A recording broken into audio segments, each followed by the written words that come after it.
Há uma onda hoje na sociedade de negar as coisas que são muito óbvias para todos nós. Tem muita gente negando a utilidade e a importância das vacinas e tantas outras coisas, como, por exemplo, a Terra é redonda e tantas outras ideias, outros conceitos já consagrados pela ciência. A sociedade tem, muita gente, partes importantes da sociedade, tem negado esses conceitos. Então esse é o tema do Papo Dinâmico que começa agora.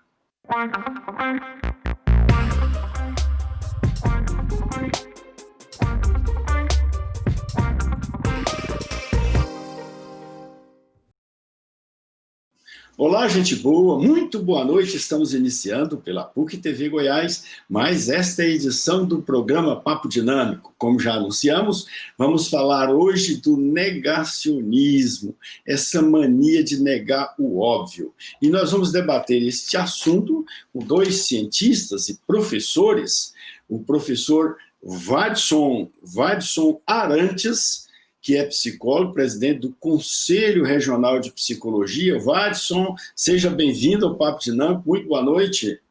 Boa noite, professor Daniel, boa noite, professor Alberto. Um prazer estar aqui para discutir um tema muito importante que está acontecendo na nossa sociedade atual.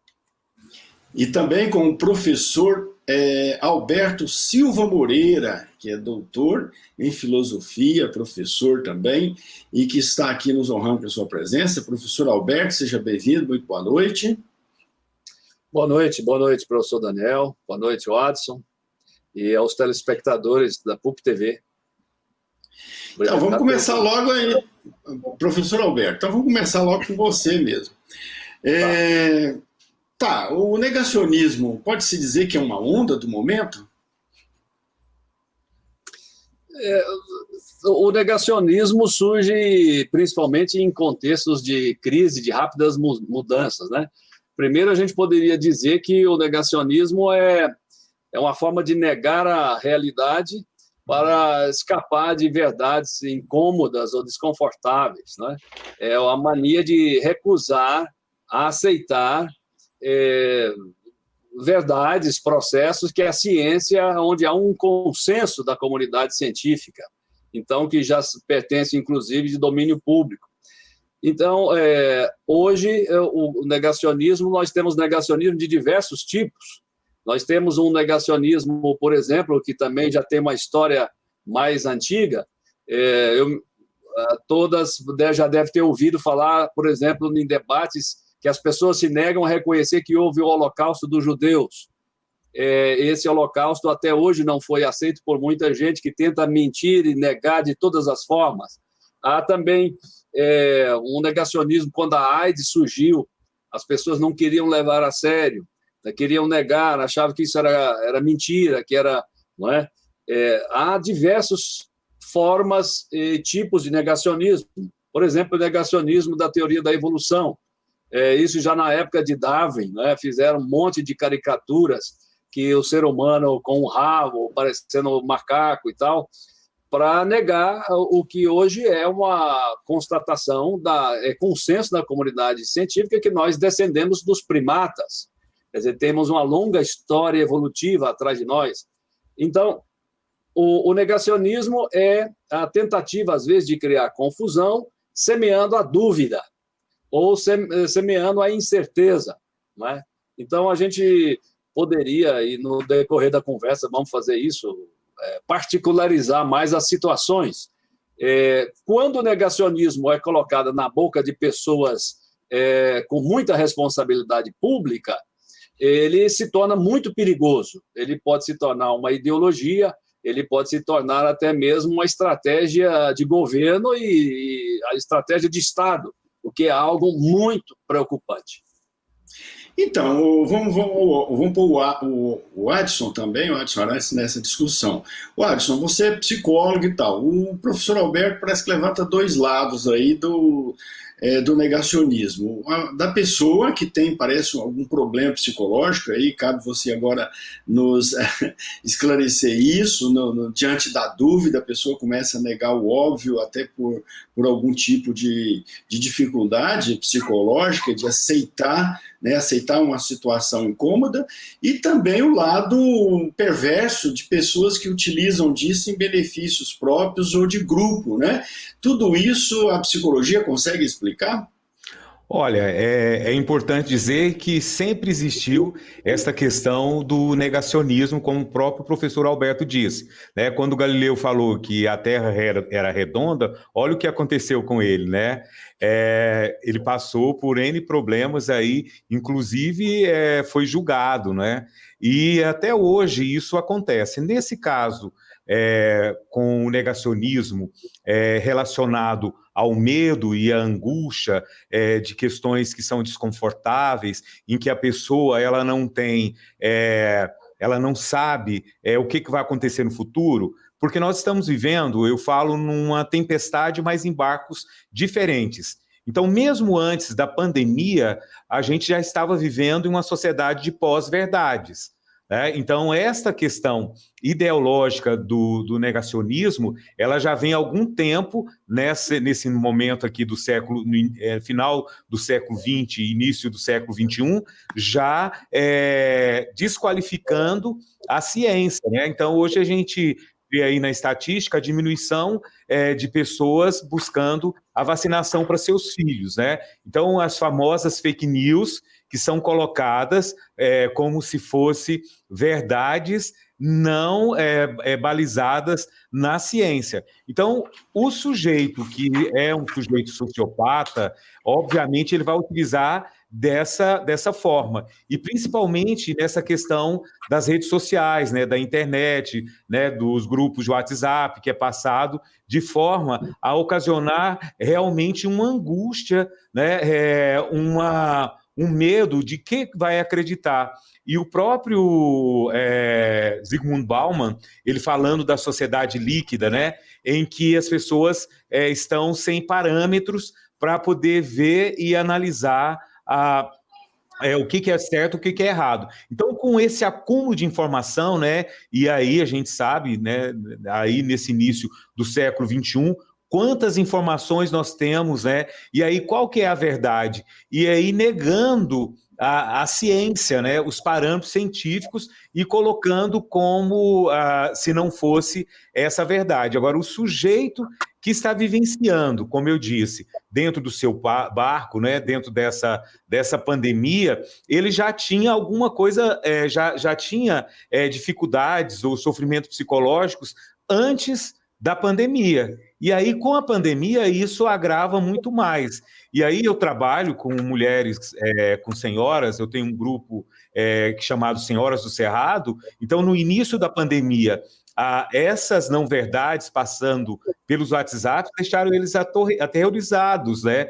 Então, esse medo e essa crendice de que algo vai acontecer. Então, realmente, tem grupos que estão aí se colocando para poder deixar essas pessoas com medo e acreditar em não-verdades.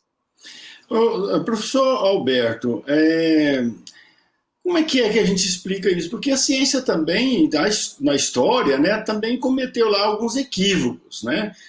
A gente deve convir que a ciência tem sido muito boa, inventou muita coisa boa, remédios, inventou o avião, inventou a tecnologia, a própria internet que estamos usando aqui para nos comunicar. Então, tanta coisa útil e boa a ciência inventou, mas também através da ciência se fez muita coisa perversa também. Né?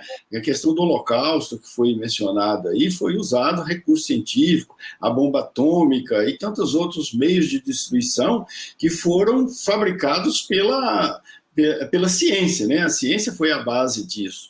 Então, o que fazer? Qual é a fonte de saber que a gente deva recorrer para poder decidir o que é certo e errado, ou o que é absurdo, por exemplo, nessa questão das pessoas rejeitar a vacina, ou defender que a Terra é plana? Que fonte de saber pode ser a garantia de que nós estamos diante da verdade, não diante de uma fantasia. Como você muito bem colocou, quer dizer, o passado, até é interessante que eu, como um teólogo, por exemplo, agora esteja defendendo a ciência e os procedimentos da seriedade do método científico, pois isso no passado não foi sempre assim. De fato, há, como o Adson muito bem colocou, em contextos de insegurança social, em contexto de rápidas mudanças sociais ou de crises não só econômicas, mas também políticas e culturais, o mundo da globalização facilita isso. Quando ele usa o conceito de pós-verdade, é um conceito que quer dizer mais ou menos o seguinte, que hoje não há mais uma verdade estabelecida, ou é muito difícil, porque, assim como o papel aceita tudo, a internet, os programas, você pode gravar qualquer coisa e jogar, e você vai encontrar provavelmente alguém que vai consumir.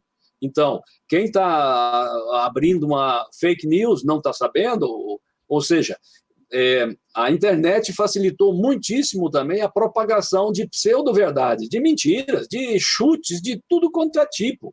E só que não tem uma instância facilmente localizável para o cidadão se orientar. Por exemplo, ainda de ontem, um grupo de igreja do qual faço parte, um amigo mandou um material desse agrônomo, que é da Embrapa, Evaristo de Oliveira, se não me engano, e ele desqualificando todas as estatísticas do INPE, do Instituto Nacional de Pesquisas, sobre as queimadas na Amazônia, como se não houvesse queimadas na Amazônia.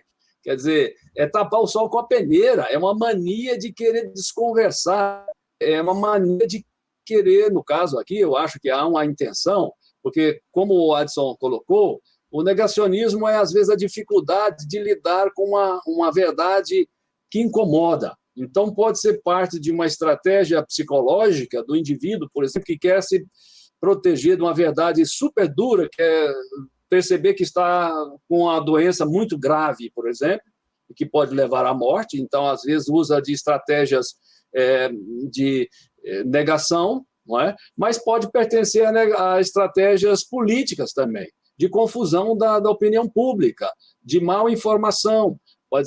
O negacionismo, então, tem diversos níveis, tem diversas situações. O próprio Papa Francisco, na encíclica Laudato Si, já deu uma boa definição sobre esse comportamento. Eu estava falando, então, dos contextos de rápida mudança. Por exemplo, nós temos hoje uma enxurrada de informações, e informações conflitantes, às vezes sobre as mesmas coisas. E o indivíduo que, às vezes, não tem, digamos assim, um ferramentário para fazer a filtragem disso, muitas vezes ocorre ou assume a opção mais fácil. Então, é preciso ver que esse negacionismo ele tem um lado que é um pouco terapêutico. É por isso que as pessoas vão tanto por ele, que é simplificar a realidade. Vamos fazer o seguinte, nós temos que fazer um pequeno intervalo, nós vamos fazer um pequeno intervalo e já no próximo bloco voltamos. Quero ouvir também a opinião do Adson Arantes sobre essa questão também, tá? E aí você conclui o seu pensamento, Sr. Alberto, e o Adson também faz um comentário para nós sobre isso, sobre qual fonte de saber, né, nós podemos recorrer para definir ou ter algum critério para saber o que é verdade ou não. Daqui a pouquinho a gente volta.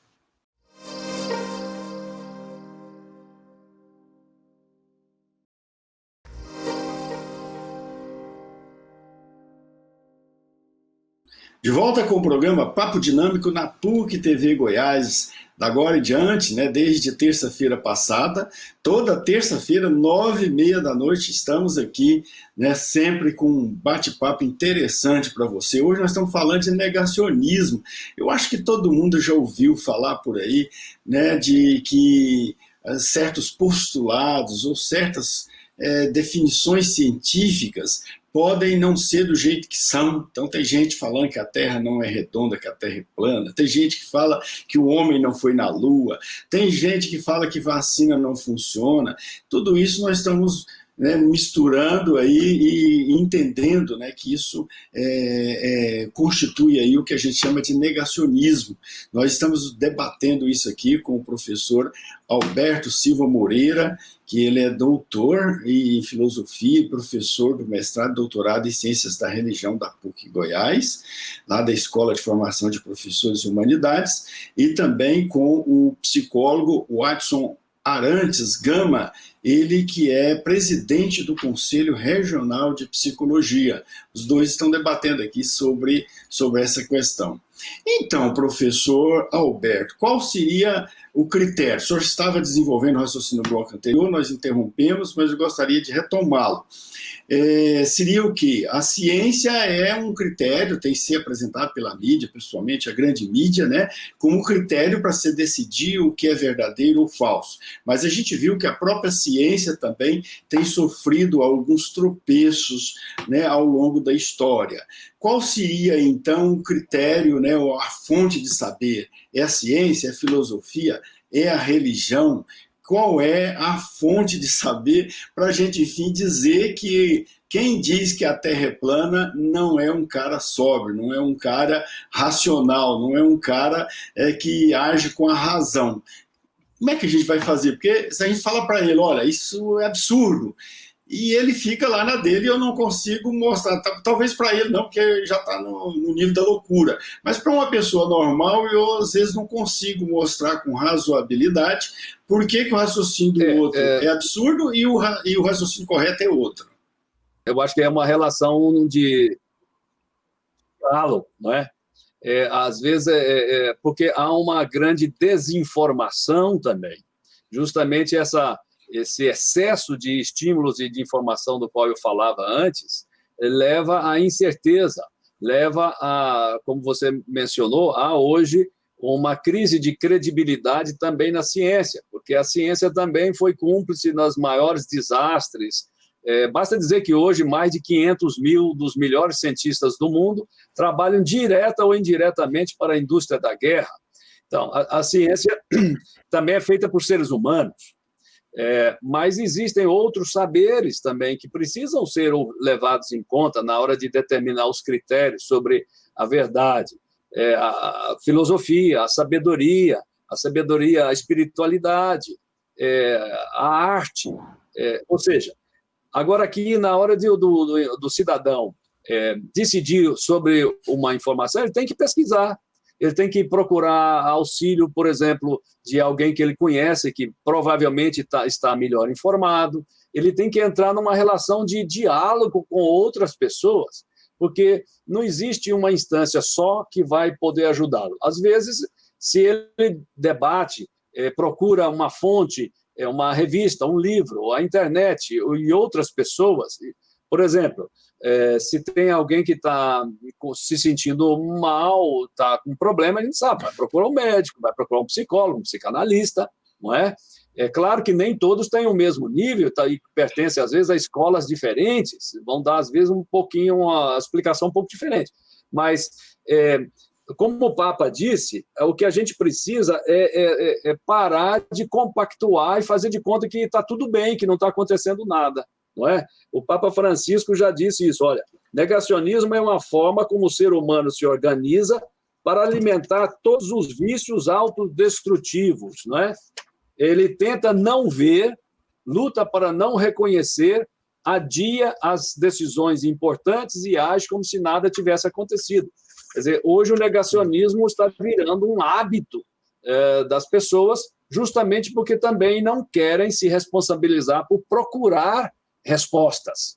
É muito mais fácil aceitar a primeira que aparece.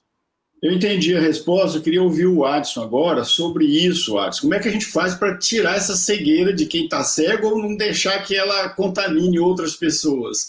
O professor Daniel, mas para isso precisa de desejo de mudança, né? E muitas pessoas estão tão dentro delas mesmas, né? Essa questão da prepotência. O Freud fala do mecanismo de defesa que é o negacionismo, né? Então ele estudou muito bem esse tipo de mecanismo, que é baseado na angústia, né? E muitas vezes esse sujeito, com essa angústia de não aceitar as coisas do desejo dele, né, e aí ser mais narcisista, ele se cega para essa realidade, né? Então, quando você vê o ensaio da cegueira, né, e do nosso português aí, né, como é o nome dele?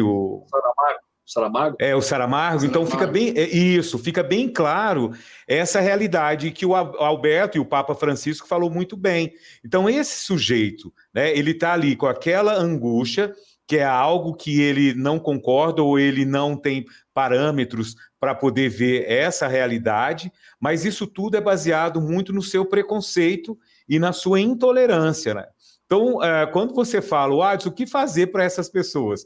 Vocês já viram que é difícil o diálogo com essas pessoas? Elas não têm essa escuta, porque elas já estão ali presas nessa questão ideológica também. Agora, a informação aí é muito importante, porque tem sujeitos que estão sendo usados por essas questões ideológicas. E aí, nesse momento, nós estamos abrindo espaço para que essas pessoas que estão nos vendo, elas possam realmente entender outros lugares e outros caminhos para que elas saiam dessa questão de negar essa realidade. Então, no caso da Covid-19, a gente vê aí as pessoas em bares, em praias, sem máscaras, e aí um narcisismo muito grande, porque muitas dessas pessoas estão com pessoas idosas, pessoas que estão no grupo de risco, e aí onde é que está a empatia dessas pessoas? O que é que faz com que essas pessoas, elas o quê?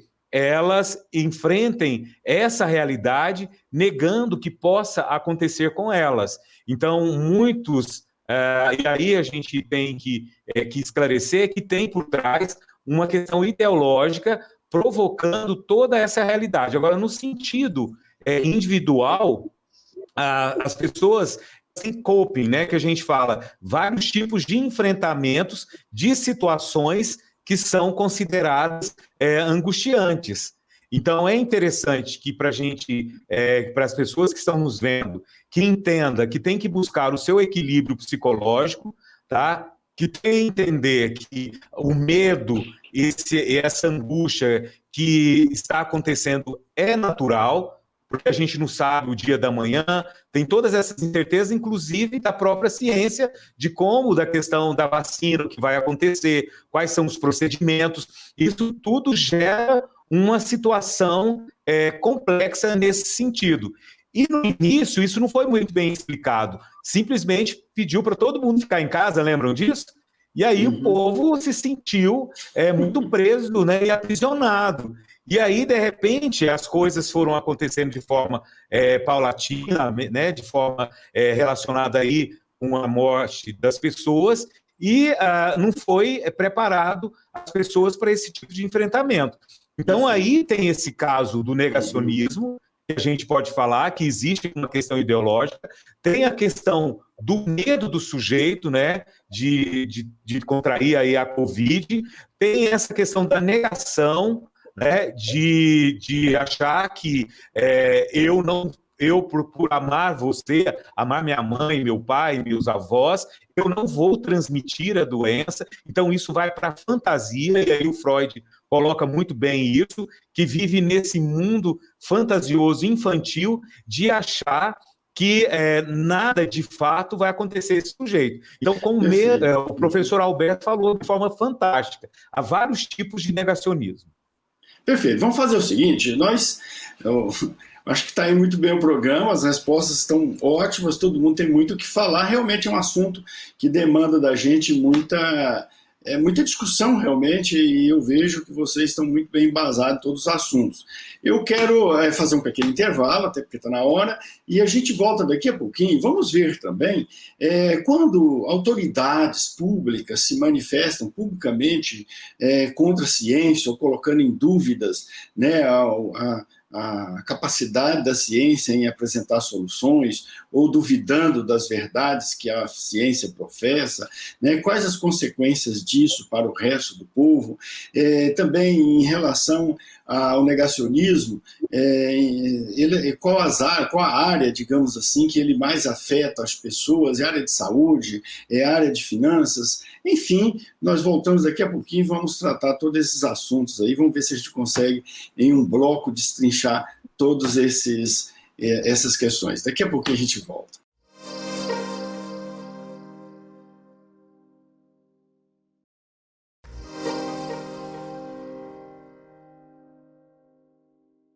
De volta com o programa Papo Dinâmico na PUC TV Goiás. Você pode nos acompanhar também pelas redes sociais, lá no YouTube, no canal do programa Papo Dinâmico e também no canal da PUC TV Goiás. E não deixe de nos acompanhar. Acompanhe a gente lá, acompanhe, viu? Lá nas redes sociais, no Facebook, no Instagram, no Twitter, lá no nosso perfil, no perfil do programa Papo Dinâmico, você pode mandar sua mensagem aqui para nós, sugerir temas, né? E se dispor também a participar de um debate aqui conosco, tá bom? Qualquer que seja, se você, inclusive, a partir do que a gente está discutindo aqui, tem outras ideias, quer debater de forma diferente, sugere aqui, a gente traz aqui, a gente faz o debate também, sem problema, tá bom? Queremos a participação de todos aqui no Papo Dinâmico. Afinal de contas, o nosso programa tem esta postura, né, dialógica, de debate e discussão. Isso é que faz a gente crescer e enriquecer também na cultura e nos conhecimentos. Hoje nós estamos falando sobre negacionismo com o professor Alberto Silva Moreira e também com o professor e psicólogo Watson Arantes Gama. Nós estamos falando de negacionismo. Então, agora eu já vou começar imediatamente fazendo a pergunta para eles em relação a posturas que nós vemos aí de muitas autoridades públicas, notadamente do nosso presidente da República, do presidente dos Estados Unidos, né, que sempre tiveram uma postura negacionista em relação à ciência no que se refere à Covid-19. Como é que vocês veem essa manifestação? Isso prejudica, ajuda a cristalizar e afirmar a postura negacionista de muitas pessoas que são negacionistas por questões de ignorância e não por questão de conhecimento, e também fortalece aí uma luta política que pode levar às vezes, a vantagem política eleitoral desses políticos, mas que pode ter alguma consequência desastrosa para a população. Como é que vocês veem isso? Vamos começar com o professor Alberto, né, que foi o último, foi o penúltimo a falar. Eu considero isso desastroso. Essa postura, ela é tão repetida no atual governo, não é só do presidente Bolsonaro, da maioria dos seus ministros. Eu lembro aqui, por exemplo, Ricardo Salles negando o aquecimento global.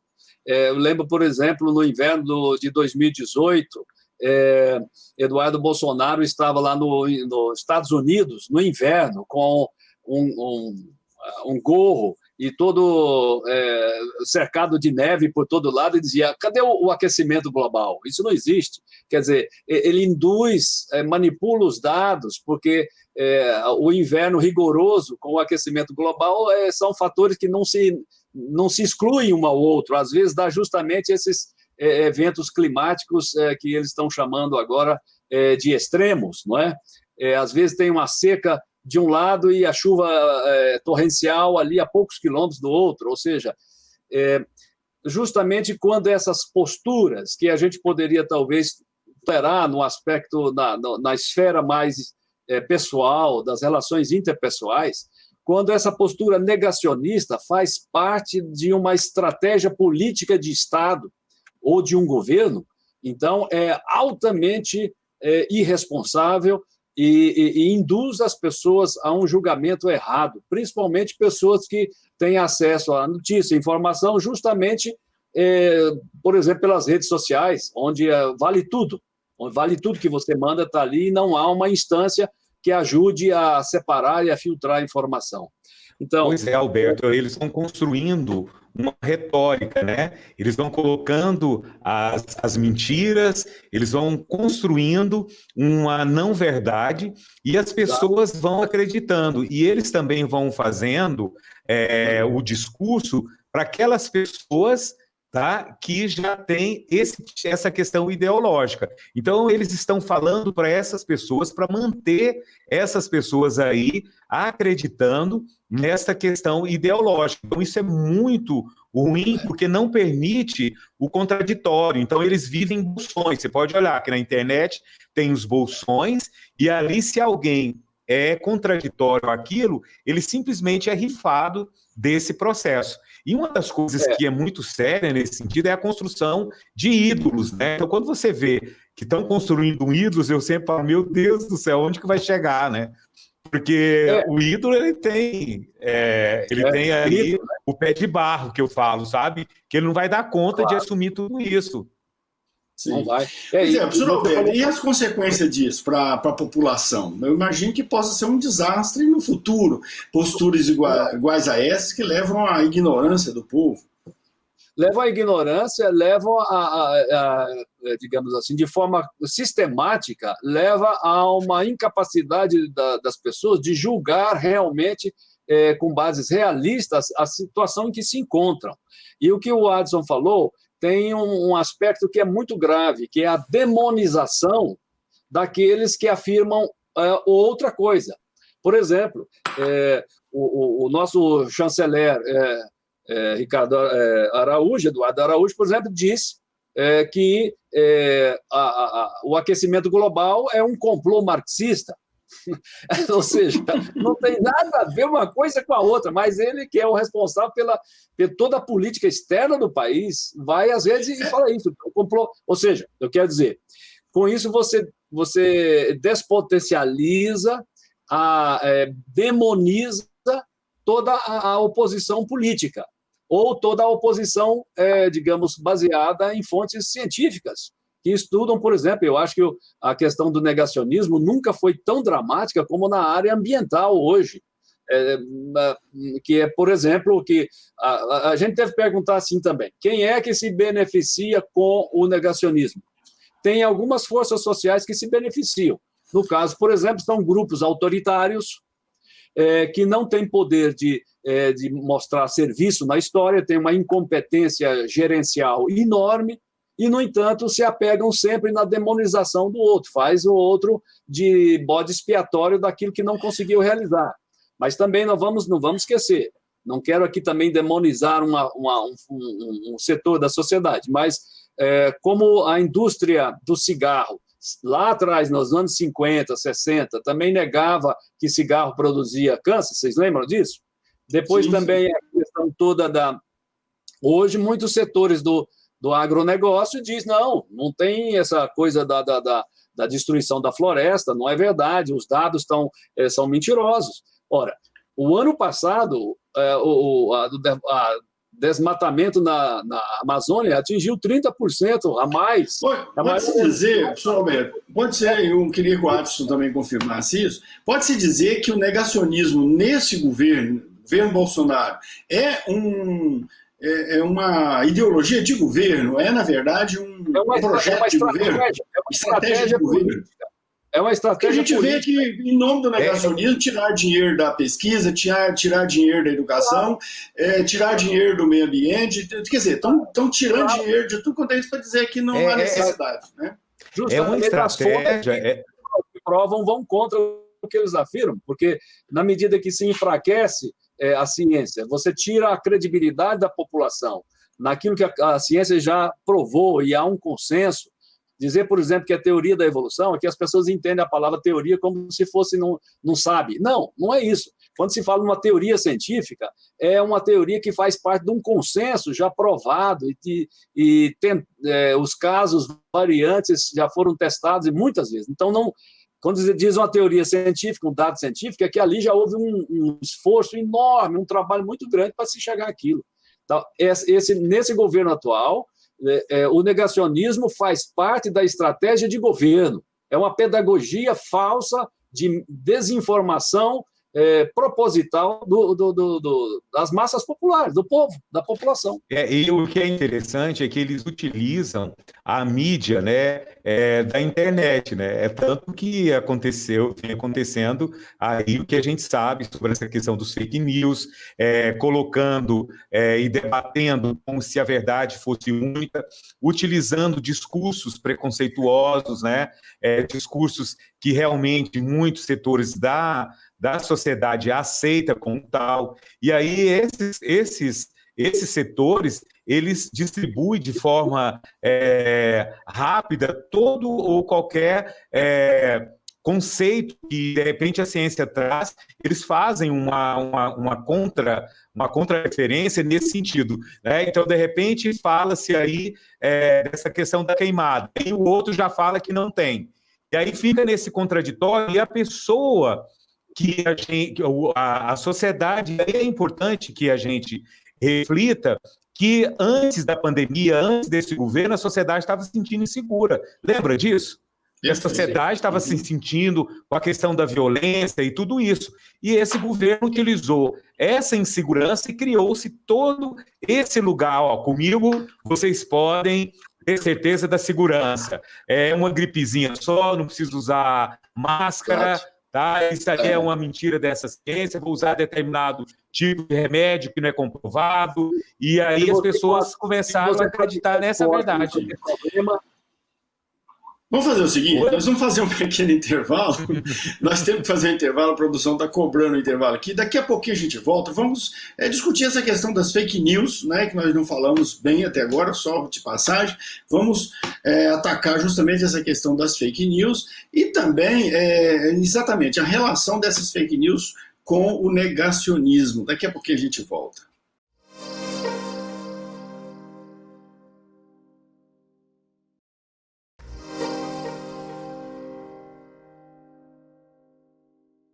De volta com o programa Papo Dinâmico na PUC TV Goiás, toda terça-feira, 21h30 ou 9h30 da noite. E nós também estamos lá no YouTube, no canal do programa Papo Dinâmico e no canal da PUC TV Goiás. E nos acompanhe, vai lá, acompanhe a gente no Twitter, no Instagram e no Facebook. E hoje nós estamos falando de negacionismo com o professor Alberto Silva Moreira e com o professor psicólogo Watson Arantes Gama. Nós estamos aqui com os dois fazendo esse debate, né? E agora já nesse bloco, né, fechando o programa, eu gostaria de saber aí, principalmente do professor Alberto, que dá aula, ele é professor, né, do mestrado e doutorado em Ciências da Religião, como é que fica a questão do fundamentalismo religioso nessa questão do negacionismo? Tem gente que, em nome da religião, afirma que a Terra é plana. Isso é um fundamentalismo? O fundamentalismo é uma atitude perante a vida. Há diversas formas de fundamentalismo. O fundamentalista ele não consegue interpretar. Ele lê como está escrito no texto bíblico, ele não consegue perceber que aquele texto foi escrito há mais de 2000 anos atrás para uma população, um povo que era muito diferente do nosso, que tinha outras questões diferentes das nossas. Ou seja, o fundamentalista ele procura uma certeza que acalme o seu nível de angústia. O fundamentalista procura, digamos assim, num contexto como o nosso hoje, de incertezas, de mudanças rápidas, como eu falava, ele procura seguranças definitivas. E pessoas, geralmente, aí o professor Watson podia até falar melhor, quando as pessoas estão em busca de seguranças definitivas, que sofrem muito para tentar descobrir um caminho, uma explicação, elas facilmente apelam para essas respostas simplistas, que são dadas pelos negacionistas. Então, o fundamentalismo religioso não é a mesma coisa do negacionismo, mas a gente pode muito bem dizer que um reforça o outro. Por quê? Porque o fundamentalista também ele vai, digamos, ele tem já uma predisposição para assumir explicações simplistas que negam o óbvio do consenso científico. E justamente porque tem, digamos, algumas estatísticas preocupantes. Por exemplo, foi feita aqui em 2018, no Brasil, por uma instituição britânica chamada Global Monitor, que aferiu, digamos assim, a predisposição das pessoas a cair na onda do negacionismo, né? Então, eles entrevistaram aqui no Brasil muita gente, e sim, 75% dos entrevistados disseram que quando a ciência discorda da sua orientação religiosa, eles seguem a orientação religiosa. Ok, se for uma orientação religiosa madura, séria, bem preparada, que pessoas estudaram, refletiram sobre aquilo, dialogaram com as outras ciências, porque a teologia também ela dialoga constantemente com todas as ciências. Se for nesse caso, a gente até entende. Mas e se forem líderes que não estão preparados? Se forem líderes que fazem parte de uma plataforma política? Se forem líderes que misturam, muitas vezes, a sua pastoral com a bancada, digamos, religiosa na qual eles estão militando. Então, questão econômica também, né, Alberto? É uma questão de ganhar dinheiro também. É uma forma de desmobilizar a população, de ridicularizar, por exemplo, os movimentos que lutam contra o desmatamento, que lutam contra as mudanças climáticas. Quer dizer, aí são diversos níveis, não é? Quer dizer, mesmo o nível psicológico, interior, mas também social, etc. O problema Perfeito. hoje é que a nossa sociedade, como aceita tudo, tem uma grande tolerância para isso, para qualquer boato que sai. E não vai atrás. Sim. Mesmo na questão da religião, acontece isso direto. Tá, o Adson, vamos pôr o Adson também na conversa. O Adson, é o seguinte, a questão das fake news, a gente vê muita gente inventando mesmo, inventa fatos, né, e divulga na internet como se fosse verdade contra pessoas, com o objetivo de demonizar a pessoa, de desqualificar a pessoa, né? A gente vê isso agora, atualmente, o pessoal de extrema-direita fazendo isso, mas já há notícias aí, a gente tem fatos históricos que também a esquerda no passado se fez isso, principalmente a esquerda soviética, né? Andou fazendo esse tipo de manifestação também, inventar fatos em relação à direita para desqualificar também gente de direita ou gente sem direita e tal. Então não é um privilégio só do ser inventar fatos. Mas nesse momento tem circulado pelas redes sociais eventos, né, desqualificando gente de esquerda, visivelmente patrocinado por pessoas de direita, né? Isso tem a ver com negacionismo também? O professor Daniel, essa questão de fake news e de mentira, isso acontece desde sempre. Eu sou de uma cidade do interior chamada São Francisco de Goiás, e na época da política, tanto de carta anônima desqualificando o outro, né? Então isso sempre aconteceu, as fofocas, as mentiras, isso está muito arraigado nessas relações e que são baseados, inclusive, na própria inveja, né, do desejo do outro estar naquele lugar, isso a nível pessoal. Então, e aí eles utilizam esse tipo de expediente, e mesmo essa coisa de utilizar e separar esquerda, direita, liberal, não liberal, comunista e não comunista, é como se fosse todo mundo colocado dentro de um pacote só, e aí, às vezes, liberal econômico. Como é que é isso? Porque aí é importante a gente saber que existe vários conceitos nesse sentido.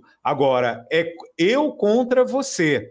Então, a gente vê isso, fake news em relação a atores, atrizes, em relação a essa situação relacionada ao desejo de estar no lugar do outro. Então, você pode ver essa questão do racismo, que é estruturante, que é colocado aí vários tipos de falas destrutivas, e também criar a imagem, como o próprio professor Alberto falou, demonizar o sujeito, demonizar um partido, colocar tudo no mesmo bojo, né? E aí essas pessoas que são desavisadas, essas pessoas elas vão caindo nessa história. Então isso todo mundo fala, uma mentira colocada como verdade várias vezes, verdade é. E aí se o fake news, ou nós estamos vivendo no momento de pós-verdades, e aí você, com várias informações, é difícil que você saiba. E aí está por trás essa questão perversa que você falou antes, né? Essa questão perversa de manipular a sociedade para que ela fique de acordo com o seu desejo. Então, isso é muito sério. E isso, independente se é de A ou de B, isso acontece. Agora, o que é importante que as pessoas saibam que a informação que vem para você, inclusive hoje com a questão tecnológica, a minha voz aqui, ela pode ser mudada dentro de um programa. Eu posso estar falando aqui que não sou eu, né? Então isso é muito sério nesse momento. Então é importante que você olhe para você e veja onde mora o seu preconceito, onde mora o seu fundamentalismo. O Alberto falou de forma fantástica aí, e aí eu estou falando no sentido pessoal e individual. Se eu pego essas fake news destruindo A ou destruindo B, isso está muito dentro de mim, é uma projeção minha. Então, se eu passo algo despercebido e que eu percebo a maldade que está aí dessa desqualificação, é importante que eu saiba que esta minha fala ou passar essa mensagem, eu também sou responsável por ela. Perfeito. Professor Alberto, vamos ver se a gente termina com uma pergunta agora, essa última pergunta do programa. Vamos lá.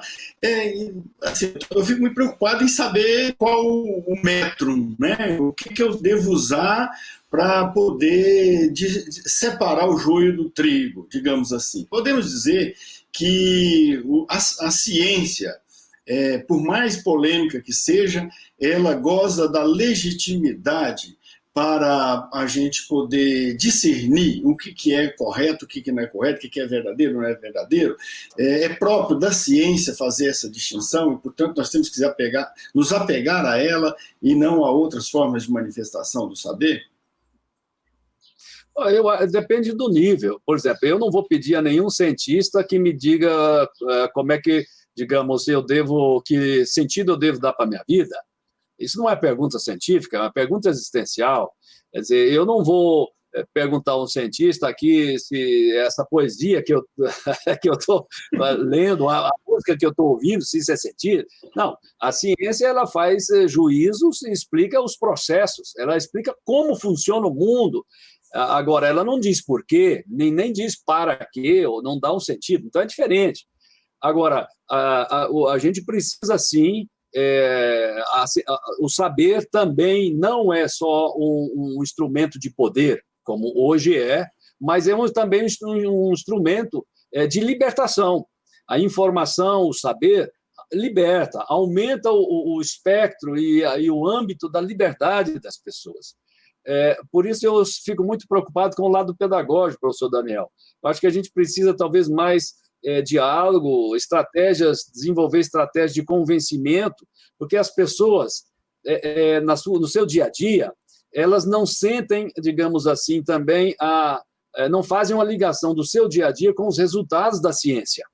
Não é? Quer dizer, para elas, se eu tivesse tempo, eu iria mencionar aqui outras perguntas que mostram que o público brasileiro não percebe no seu dia a dia o tanto que esse dia a dia foi influenciado pelos resultados da ciência. Talvez nem nota que o próprio celular que está usando é fruto de dezenas e dezenas de anos de pesquisa, não é?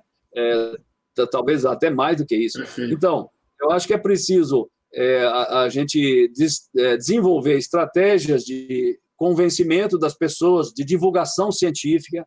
Aí os meios de comunicação não podem estar...